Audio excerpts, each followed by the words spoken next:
Di sebuah desa kecil yang dikelilingi sawah hijau, terdapat sebuah usaha keripik pisang yang telah dikelola oleh keluarga Bimo selama bertahun-tahun. Keluarga ini dikenal sebagai penghasil keripik pisang yang renyah dan lezat, hasil panen dari kebun mereka sendiri. Bimo, seorang pemuda berusia 20 tahun, selalu bangga dengan usaha keluarganya. Namun, saat itu, dia sedang menghadapi masa-masa sulit. Ayah Bimo, yang merupakan tulang punggung keluarga, berkeinginan untuk memperbesar usaha. Dia ingin membawa keripik pisang mereka ke pasar yang lebih luas. Namun, untuk mencapai itu, dia membutuhkan modal yang cukup besar. Disinilah masalah mulai muncul. Untuk memenuhi ambisi tersebut, Ayah Bimo terpaksa meminjam uang dari seorang rentenir yang dikenal di desa, Pak Yudi. Pak Yudi adalah sosok yang karismatik dan sangat berpengaruh di desa.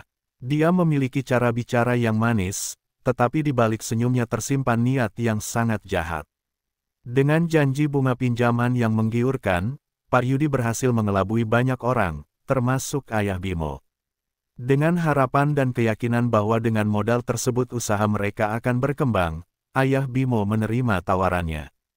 Namun, kenyataan berkata lain.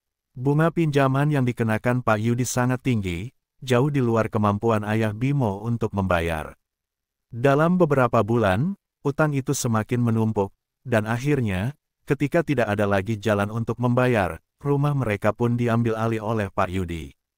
Bimo dan keluarganya dipaksa untuk meninggalkan rumah yang telah mereka huni selama bertahun-tahun. Saat itu, Bimo merasakan dunia seakan runtuh. Dia melihat ibunya yang menangis dan adiknya yang bingung, tidak mengerti mengapa kehidupan mereka berubah sedemikian rupa. Bimo merasa marah dan kecewa, terutama kepada Pak Yudi. Dia percaya bahwa laki-laki itu telah menghancurkan hidup keluarganya demi keuntungan pribadi. Dendam pun mulai mengakar di dalam hati Bimo. Suatu malam, saat berkumpul dengan dua sahabatnya, Ariel dan Zidan, Bimo menceritakan semua penderitaannya. Mereka adalah teman-teman yang selalu ada dalam keadaan sulit, dan saat itu, mereka juga merasakan dampak dari situasi yang sama. Ariel adalah pemuda yang cerdas dan penuh ide, sedangkan Zidan adalah sosok yang lebih pendiam tetapi sangat setia kepada teman-temannya. Dia itu jahat, Ariel. Pak Yudi telah menghancurkan keluarga kita. Kita harus melakukan sesuatu, ujar Bimo dengan suara bergetar. Ariel dan Zidan saling tatap. Mereka tahu betul betapa dalamnya rasa sakit yang dialami Bimo. Bimo mengusulkan ide untuk membalas dendam. Kita bisa melakukan pesugihan. Kita menumbalkan keluarganya, dan dengan itu, kita bisa mendapatkan kekayaan yang kita inginkan. Katanya dengan semangat. Meskipun Ariel dan Zidan merasa ragu, mereka juga merasakan ketidakberdayaan yang sama. Dalam keadaan putus asa, mereka pun setuju untuk membantu Bimo. Dari sinilah, perjalanan gelap mereka dimulai. Bimo mulai mengumpulkan informasi tentang ritual pesugihan. Dalam pencariannya, dia mendengar kabar tentang seorang dukun tua yang tinggal di pinggir desa, dikenal karena kemampuannya dalam membantu orang-orang yang terjebak dalam kesulitan. Dengan perasaan campur aduk antara harapan dan ketakutan, Bimo dan sahabat-sahabatnya pun pergi menemui dukun itu. Malam itu, saat mereka tiba di rumah dukun, suasana terasa mencekam. Dukun itu, seorang wanita tua dengan wajah keriput dan tatapan tajam, menyambut mereka dengan senyuman misterius. Setiap kata yang keluar dari mulutnya seolah menyimpan rahasia yang dalam. "Apa yang kalian cari?" tanyanya dengan suara parau. Bimo, dengan penuh harapan dan kemarahan, mulai menceritakan kisah hidupnya dan rasa dendam yang membara di hatinya. Dukun itu mendengarkan dengan seksama, lalu menatap Bimo dalam-dalam. "Pesugihan bukanlah hal yang sepele. Ada konsekuensi di baliknya. Apakah kalian benar-benar siap untuk itu?" Bimo merasa mual mendengar kata-kata itu. Tetapi dendamnya mengalahkan semua rasa takut. "Saya siap," ujarnya tegas. Meskipun hatinya bergetar, Ariel dan Zidan mengangguk, meskipun mereka juga merasakan ketakutan yang sama. Setelah pertemuan dengan dukun tua, Bimo, Ariel, dan Zidan pulang dengan perasaan campur aduk. Mereka tahu bahwa pesugihan adalah jalan yang sangat berbahaya, tetapi niat untuk membalas dendam dan mendapatkan kekayaan membuat mereka terjebak dalam ketidakpastian itu. Bimo merasa seakan ada sesuatu yang menggerakkan hatinya, meskipun di sudut hatinya, dia juga merasakan ketakutan yang mendalam. Beberapa hari kemudian, mereka kembali berkumpul di rumah Bimo untuk merencanakan langkah selanjutnya. Dengan penuh semangat, Bimo mulai menjelaskan apa yang harus mereka lakukan untuk ritual pesugihan. Kita harus mempersiapkan semua yang diperlukan. Dukun bilang kita harus mencari benda-benda sakral dan menyiapkan sesaji, ujarnya. Ariel dan Zidan, meskipun masih ragu, mengikuti arahan Bimo. Mereka memulai pencarian benda-benda tersebut, termasuk makanan yang dianggap sebagai persembahan, seperti ayam, beras, dan buah-buahan. Bimo juga merencanakan untuk membawa barang-barang milik keluarga Pak Yudi sebagai bagian dari ritual. Kita perlu memanggil arwah yang terikat pada keluarga Pak Yudi, jelas Bimo dengan keyakinan. Setelah beberapa hari mengumpulkan semua yang diperlukan, malam ritual akhirnya tiba. Bimo merasa berdebar-debar saat mereka berjalan menuju tempat yang ditunjukkan dukun, sebuah lokasi terpencil di tengah hutan. Suasana malam itu sangat mencekam, bunyi cicada dan suara angin seakan berkonspirasi untuk menambah ketegangan yang dirasakan Bimo dan sahabat-sahabatnya. Tempat ritual berada di sebuah lapangan kecil yang dikelilingi pepohonan tinggi. Di tengah lapangan, mereka menyiapkan lilin, sesaji, dan benda-benda sakral lainnya. Bimo merasa ada sesuatu yang aneh di udara, hawa dingin seakan menyelimuti mereka. "Apakah kalian siap?" tanya Bimo kepada Ariel dan Zidan, yang tampak semakin gelisah. "Ini semua terasa salah, Bimo," jawab Ariel dengan wajah pucat. Namun, Bimo tetap bersikeras. "Kita sudah sampai sejauh ini. Kita tidak bisa mundur sekarang." Dengan napas dalam-dalam, mereka mulai membaca mantra yang diajarkan dukun. Suara mereka menggema di malam yang hening, dan saat itu, Bimo merasakan aliran energi yang kuat mengelilingi mereka. Lilin-lilin yang dinyalakan bergetar, seolah merespons panggilan mereka. Dalam kegelapan, Bimo mengangkat tangan dan memanggil nama Fajri, anak Pak Yudi, sebagai tumbal. Ketika nama Fajri terucap, suasana tiba-tiba berubah. Angin bertiup kencang, dan lampu-lampu lilin mulai padam satu persatu. Bimo merasakan jantungnya berdegup kencang. Suara-suara aneh mulai terdengar, seperti bisikan yang tidak bisa dipahami. Ariel dan Zidan mulai saling menatap dengan ketakutan. "Bimo, kita harus berhenti," teriak Zidan, tetapi Bimo tetap melanjutkan. Dia merasa terhipnotis oleh kekuatan yang mengelilingi mereka. Dalam sekejap, bayangan gelap muncul di depan mereka, membuat Bimo terperangah. "Siapa yang memanggilku?" Suara itu menggelegar, seolah datang dari dunia lain. Rasa takut semakin menguasai Bimo. Dengan suara bergetar, dia menjawab, "Kami memanggil Fajri. Kami ingin kekayaan." Suara itu tertawa, dan suasana semakin mencekam. "Kekayaan tidak bisa didapat tanpa harga. Apakah kalian benar-benar siap membayar?" tanya suara itu. Bimo merasa mual. Dalam hatinya, dia mulai meragukan semua ini. Tetapi rasa dendam yang menggebu mengalahkan semua keraguan. "Ya, saya siap," jawabnya, meskipun jiwanya bergetar. Tiba-tiba, sosok Fajri muncul di hadapan mereka, wajahnya tampak sedih dan marah. "Kenapa kau melakukan ini, Bimo? Kau menghancurkan keluargaku," teriaknya dengan penuh penyesalan. Bimo merasa hatinya tertekan, tetapi dia tidak bisa mundur. "Karena kamu dan ayahmu telah menghancurkan hidupku," balasnya dengan suara penuh kemarahan. Ritual semakin intens, dan Bimo merasakan aliran energi yang sangat kuat. Dalam kepanikan, Ariel dan Zidan berusaha untuk mencari jalan keluar, tetapi mereka terjebak dalam lingkaran gelap ini.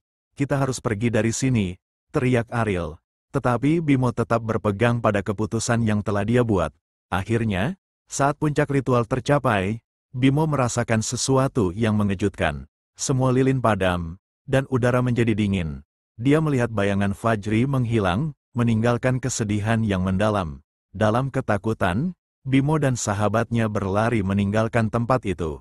Namun, saat mereka melangkah pergi, mereka tidak menyadari bahwa mereka telah membuka pintu ke dalam kegelapan yang tidak akan pernah mereka tutup kembali. Setelah malam ritual yang menyeramkan, kehidupan Bimo dan sahabat-sahabatnya berubah drastis. Usaha keripik pisang yang sebelumnya biasa-biasa saja, tiba-tiba berkembang pesat. Dalam waktu singkat, pelanggan berdatangan dengan jumlah yang tak pernah mereka bayangkan sebelumnya. Bimo merasa seolah mimpi buruknya terbayar, tetapi di balik kesuksesan itu, ada bayang-bayang gelap yang mengintai. Bimo mulai merasakan bahwa kekayaan yang datang tidak hanya membawa kebahagiaan. Dia sering terbangun di malam hari, keringat dingin mengucur dari pelipisnya, saat bayangan Fajri muncul dalam mimpinya, menatapnya dengan mata penuh penyesalan dan kemarahan. Setiap kali Bimo berusaha memejamkan mata, wajah Fajri seakan melekat dalam ingatannya, mengingatkannya akan keputusan yang telah ia buat. Suatu hari, saat Bimo mengatur barang dagangan di toko, Ariel datang dengan wajah cemas. "Bimo, ada yang aneh dengan kita. Aku merasa seperti ada yang mengikuti kita," ujarnya. Bimo mencoba menenangkan Ariel, tetapi dalam hati dia juga merasakan hal yang sama. Suasana di sekitar mereka terasa semakin berat. Zidan, yang biasanya pendiam, juga mulai menunjukkan tanda-tanda ketidaknyamanan. "Aku merasa tidak enak, sepertinya ada yang salah," tambah Zidan. Meskipun ketakutan menggerogoti mereka, Bimo tetap berpegang pada kesuksesan yang baru diraihnya. Dia tidak ingin kehilangan semua yang telah mereka capai. Dalam beberapa minggu, keripik pisang mereka menjadi terkenal di seluruh desa, bahkan hingga ke kota-kota tetangga. Namun, kebahagiaan itu tidak bertahan lama. Suatu malam, saat Bimo pulang dari pasar, dia menemukan pintu rumahnya terbuka lebar. Jantungnya berdegup kencang. Dengan perasaan cemas, dia melangkah masuk. Ruangan tampak berantakan, barang-barang berserakan di mana-mana, dan tanda-tanda pergulatan terlihat jelas. "Ibu, adik," teriaknya, tetapi tidak ada jawaban. Bimo segera berlari ke kamar mereka, namun yang dia temukan hanyalah kesunyian. Dia merasa dunia seakan runtuh sekali lagi. Rasa takut dan cemas menyelimuti dirinya. Apakah ini akibat dari pesugihan yang mereka lakukan? Bimo merasakan kesedihan yang mendalam, namun dia berusaha menepiskan pikiran itu. "Mungkin mereka pergi ke rumah tetangga," bisiknya pada diri sendiri. Setelah mencari kemana-mana, Bimo akhirnya menemukan ibunya di rumah tetangga. Ibu Bimo terlihat pucat dan ketakutan. "Ada apa, Bu? Kenapa kalian tidak di rumah?" tanya Bimo dengan nada panik. Ibunya menggeleng, air mata mengalir di pipinya. "Ada yang datang, Bimo. Mereka meminta uang yang tidak bisa kita bayar," jawab ibunya, suaranya bergetar. Bimo merasa marah dan putus asa. Dia tahu siapa yang bertanggung jawab atas semua ini, Pak Yudi. Rasa dendamnya kembali menggelora, tetapi kali ini, dia juga merasakan ketidakberdayaan. Dia tidak bisa terus hidup dalam ketakutan seperti ini. Kita harus menghadapi Pak Yudi. Kita tidak bisa terus bersembunyi, tekadnya. Namun, ketika Bimo pergi menemui Pak Yudi ke rumahnya, dia mendapati sesuatu yang aneh. Pak Yudi tampak berbeda, wajahnya lebih tua dan keriput, seolah-olah beban hidupnya semakin berat. Bimo merasa ada yang tidak beres, tetapi dia tetap meneruskan niatnya. "Pak Yudi, saya ingin berbicara," teriaknya. Pak Yudi menatap Bimo dengan tatapan tajam. "Apa yang kau inginkan, Bimo?" "Kau sudah mendapatkan apa yang kau inginkan," jawabnya dengan suara datar. Bimo merasakan ketidaknyamanan, tetapi dia tidak akan mundur. "Kami tidak akan terus membayar utang yang tidak ada habisnya. Ini semua karena keserakahanmu," teriak Bimo. Pak Yudi hanya tertawa, tetapi tawa itu terasa sinis dan mengerikan. "Kau tidak mengerti, Bimo. Ketika kau memilih jalan itu, kau tidak hanya mengorbankan dirimu, tetapi juga keluargamu." Kata-kata itu menghantui Bimo. Dia merasakan dingin, menyusup ke tulang-tulangnya. Dia menyadari bahwa pesugihan yang mereka lakukan tidak hanya membawa kekayaan, tetapi juga kutukan. Beberapa hari setelah pertemuan itu, hal-hal aneh mulai terjadi. Zidane yang biasanya ceria kini berubah menjadi pendiam dan murung. Dia sering terlihat melamun, seolah-olah terjebak dalam pikirannya sendiri. Ariel juga mulai merasakan dampak dari keputusan mereka. Suatu malam, Zidane tiba-tiba menghilang tanpa jejak. Bimo dan Ariel mencari kemana-mana, tetapi Zidane seolah-olah lenyap dari muka bumi. Kekhawatiran semakin memuncak saat Bimo dan Ariel menemukan catatan di meja Zidane. Catatan itu berisi ungkapan penyesalan dan ketakutan. "Aku tidak bisa terus hidup seperti ini. Maafkan aku," tulis Zidane. Bimo merasa hatinya hancur. Dia tahu semua ini adalah akibat dari keputusan mereka untuk melakukan pesugihan. Ketika malam tiba, Bimo tidak bisa tidur. Dia teringat akan wajah Zidane dan semua kenangan indah yang mereka lalui bersama. Rasa bersalah menggerogoti dirinya, dan dia merasa terjebak dalam lingkaran setan yang tidak bisa dia hentikan. Dia berdiri di jendela, menatap langit malam yang gelap. "Apa yang telah kami lakukan?" bisiknya pada diri sendiri. Bimo kemudian memutuskan untuk kembali menemui dukun tua itu. Dia ingin mencari cara untuk mengakhiri kutukan yang mengintai mereka. Dalam perjalanan menuju rumah dukun, Bimo merasakan ada yang mengikuti langkahnya. Suara bisikan dan bayangan gelap seakan mengintip dari balik pohon. Namun, dia tetap melangkah maju, bertekad untuk menemukan jawaban. Setibanya di rumah dukun, suasana terasa mencekam. Dukun itu menatapnya dengan tatapan tajam, seolah dia sudah mengetahui apa yang terjadi. "Kau kembali, Bimo. Apa yang kau inginkan?" tanya dukun dengan suara parau. Bimo mengeluh tentang semua yang telah terjadi, tentang Zidane yang hilang dan rasa bersalah yang menyiksanya. Dukun itu mendengarkan dengan seksama, lalu berkata, "Kau telah memasuki jalan yang gelap. Untuk mengakhiri kutukan ini, kau harus mengembalikan apa yang telah kau ambil. Siapkan tumbal yang lebih besar." Kata-kata itu membuat Bimo terperangah. Dia tidak ingin mengorbankan lebih banyak nyawa. Setelah pertemuan yang mengerikan dengan dukun tua, Bimo kembali ke rumah dengan perasaan berat di hati. Dia tahu bahwa jalan yang mereka pilih membawa konsekuensi yang tidak bisa dihindari. Kekayaan yang mereka raih kini terasa semakin berat, seolah setiap rupiah yang mereka dapatkan adalah bagian dari kutukan yang mengintai. Beberapa hari berlalu tanpa kabar dari Zidane. Bimo dan Ariel terus mencari, namun tidak ada jejak yang bisa ditemukan. Rasa cemas dan panik semakin mendalam. Bimo merasa seolah-olah semua yang terjadi adalah bagian dari karma yang harus mereka bayar. Dalam suasana ketidakpastian itu, keripik pisang mereka tetap laris manis, tetapi Bimo tidak bisa merasakan kebahagiaan sedikitpun. Malam hari, saat Bimo sedang duduk sendirian di beranda, dia mendengar suara derak pintu. Suara itu membuatnya terlonjak. Dia bergegas membuka pintu, berharap Zidane telah kembali. Namun, di depan pintu hanya ada angin malam yang dingin. Rasa kesepian semakin menyiksa, dan dia tidak bisa menahan air mata yang mengalir di pipinya. "Apa yang harus aku lakukan?" pikirnya. Keesokan harinya, Bimo memutuskan untuk kembali menemui dukun tua, meskipun dia tahu itu tidak akan mudah. Dia merasa terdesak oleh rasa bersalah dan penyesalan. Ketika tiba di tempat dukun, suasana terasa lebih mencekam daripada sebelumnya. Dukun itu tampak lebih tua dan lelah, seolah beban hidupnya semakin berat. "Aku datang untuk meminta bantuan," kata Bimo, suaranya bergetar. Dukun itu menatapnya dengan tatapan tajam. "Kau harus membayar harga yang telah kau ambil, Bimo. Tidak ada yang bisa membebaskanmu tanpa tumbal," ujar dukun dengan suara berat. Bimo merasa hatinya hancur. "Aku tidak bisa mengorbankan lebih banyak nyawa. Zidane sudah hilang, dan aku tidak ingin kehilangan orang lain," katanya dengan penuh penyesalan. Dukun itu menggelengkan kepala. "Kau sudah mengikat dirimu pada kekuatan yang lebih besar.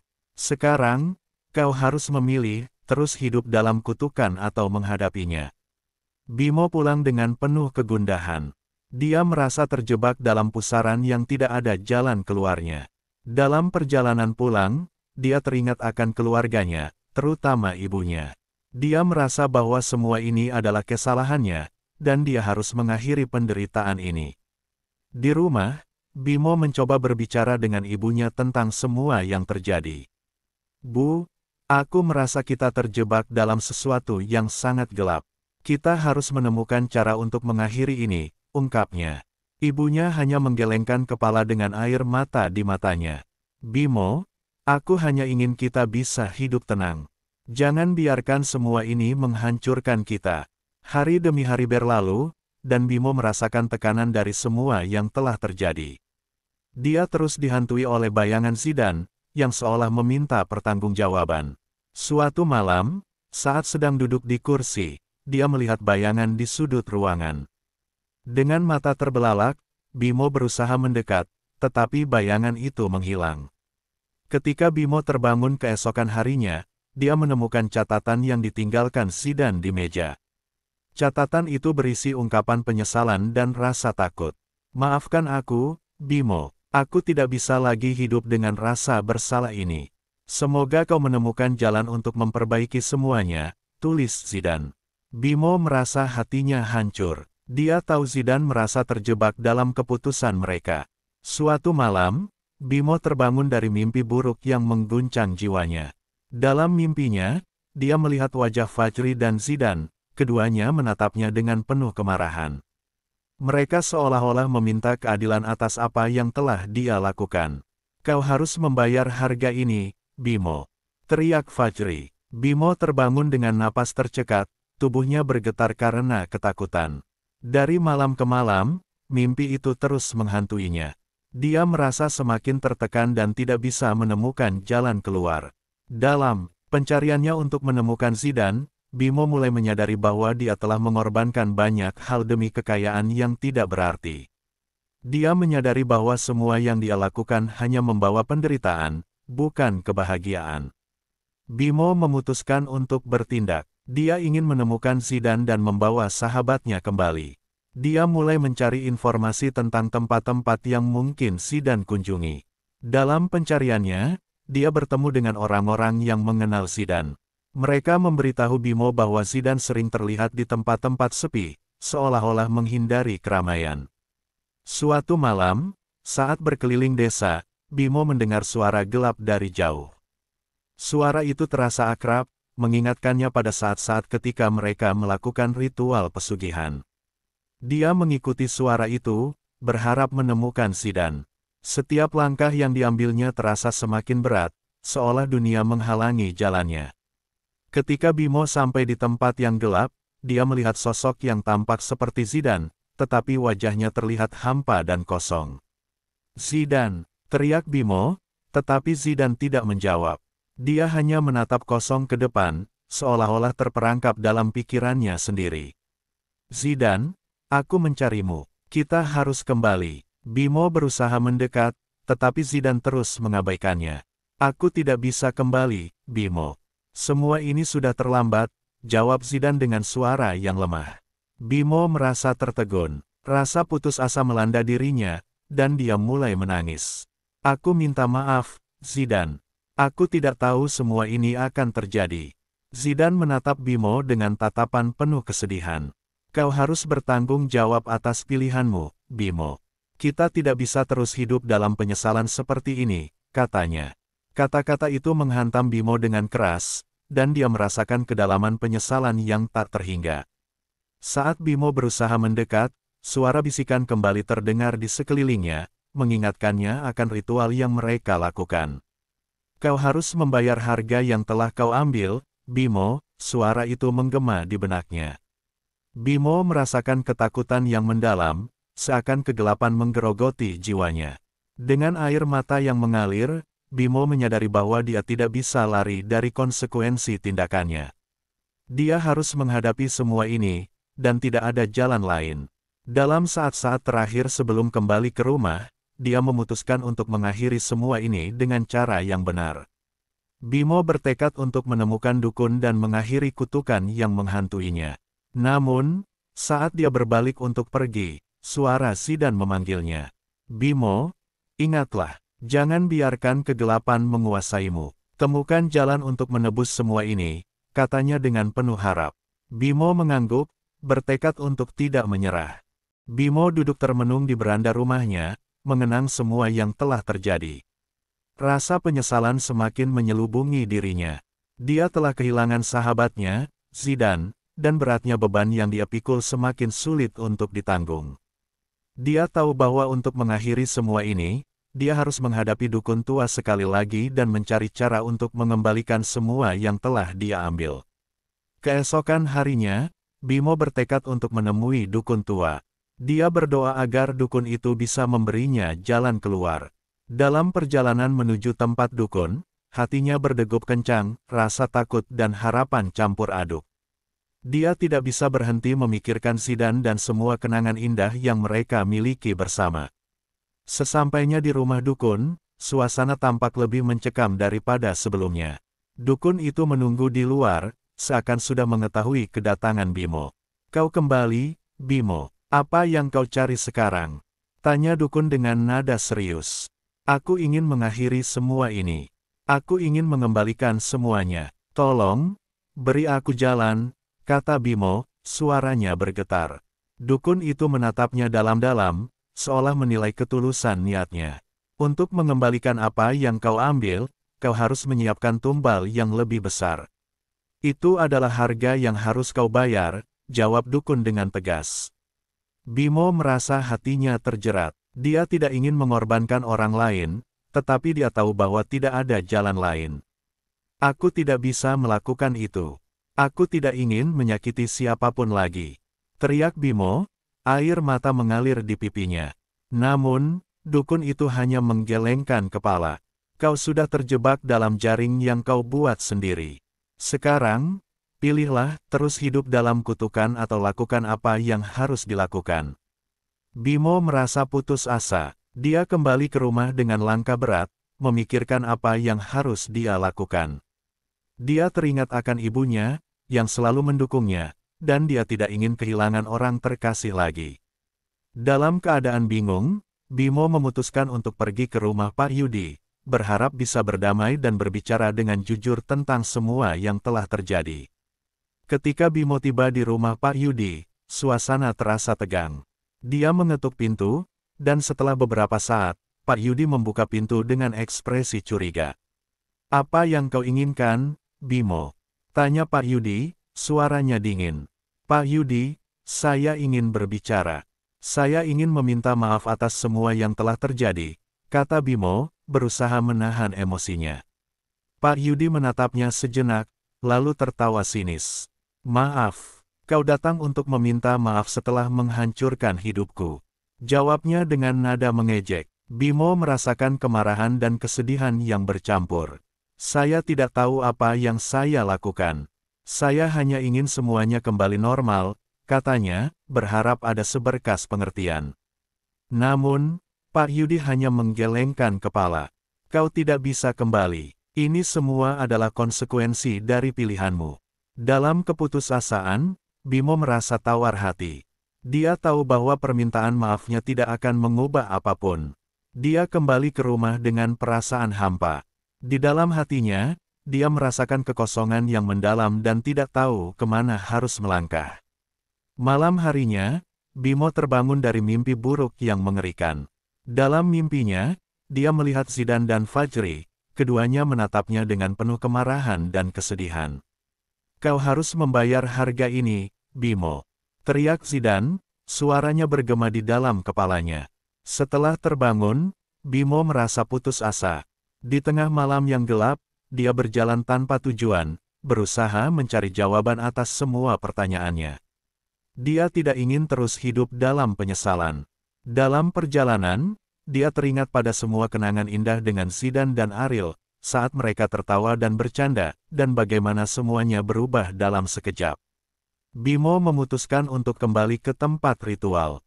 Dia merasa bahwa dia tidak bisa lari dari masa lalu. Dia ingin mengakhiri semua ini dengan cara yang benar.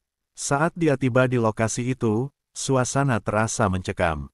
Angin bertiup kencang, dan bayangan gelap seolah mengintip dari balik pepohonan.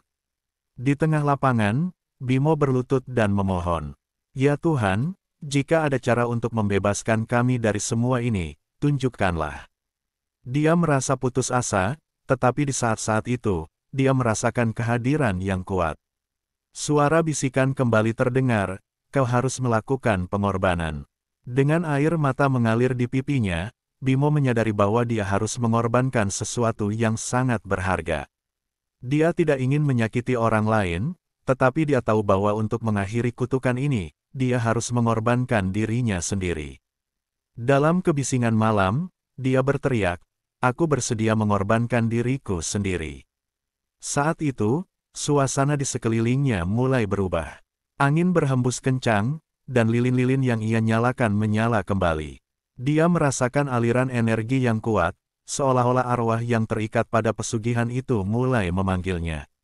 Dalam kegelapan, Bimo melihat sosok Zidan dan Fajri muncul, menatapnya dengan tatapan yang penuh haru. "Bimo, kau telah memilih jalur yang benar.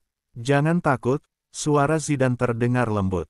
"Kami akan selalu bersamamu, tetapi kau harus berani menghadapi konsekuensimu."